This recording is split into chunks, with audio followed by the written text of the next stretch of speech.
Ir BMW, un šis ir sporta BMW, kuram ir jābūt aplīmētiem stikliem ar drošības plēvi.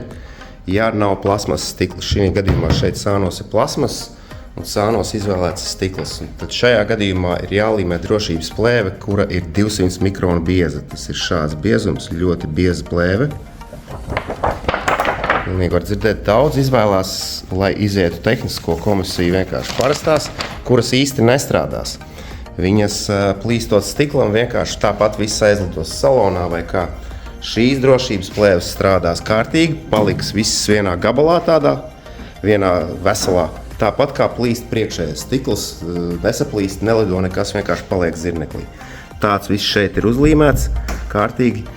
Jābūt šim visam ir krātātam līdz pašai stikla maliņai. Perfekti, lai viss stikls ir nosegts ar to plēvi.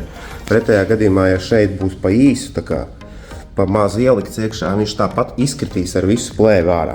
Šāda biezuma plēves jālīmē uz priekšējiem stikliem, lai būtu efekts, nevis vienkārši tehniskajā komisijā pa kazuha saucamā. Plānās plēves nestrādā, tas ir tāds budžeta variants. Vēl jāņem vērā, šī plēve ļoti bieza, viņa nežūst vienā dienā. Žūšanas process tehnoloģiskais apmēram ir nedēļa, un ja jūs šodien uzlīmēsiet, rītā saplīsīs stikls, nebūs efekts nekāds, jo plēve nebūs piežūs. Efekts uzlīmējot šo plēvi būs tieši tāds pats, kā saplīst priekšējais stikls. Viss paliek vienā veselā un nekur stiklu nelido. Tā būtu līmēt pareizi sporta mašīnām, kuri tiešām grib efektu, ja nu kas notiek. Nu tad veiksmīgus startus!